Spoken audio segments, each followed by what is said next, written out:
मन पर नियंत्रण। मन पर नियंत्रण एक शक्तिशाली प्रयोग है। जानबूझकर नकारात्मक विचारों के स्थान पर सकारात्मक विचारों को आत्मसात करना।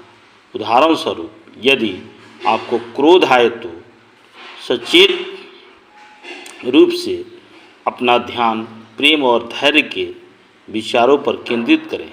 यह आवश्यक नहीं है कि जिस व्यक्ति या परिस्थिति के कारण नकारात्मक भावनाएं उत्पन्न हुई हों, आप सकारात्मक विचारों को उनके प्रति ही केंद्रित करें। इस दृष्टिकोण का लगातार अभ्यास करने से मन की सकारात्मक स्थिति विकसित होती है।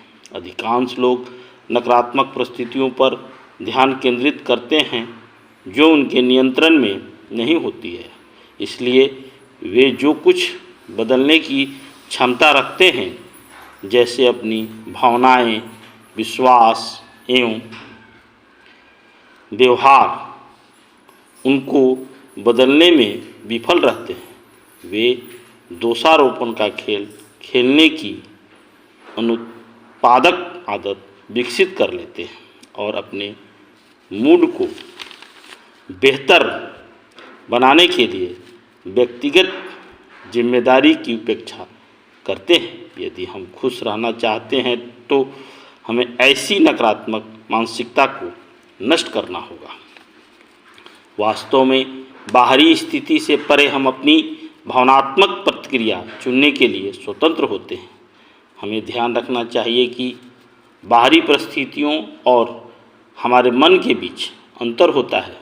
बाहरी दुनिया हमारे नियंत्रण में नहीं होती है, परंतु हमारी आंतरिक दुनिया हमारे नियंत्रण में है। इसे याद रखने में हमें अपनी भावनाओं पर नियंत्रण रखने की शक्ति मिलती है। भागवत गीता में हमें अपने मन की शक्ति का प्रयोग कर अपने उत्थान करने की शिक्षा देती है, न कि मन द्वारा स्वयं को नीचा गिराने की। अपनी स्वतंत्रता अनुसार अपने दृष्टिकोण और भावनाओं को चुनने की यह क्षमता हमारे विकास की नींव है। इसलिए हमें अपने मन को नियंत्रित करने की जिम्मेदारी अपने ऊपर लेकर उसका अभ्यास करना चाहिए। बाहरी परिस्थितियों में खुशी की तलाश हमें बाहरी परिस्थितियों पर निर्भर बनाती है।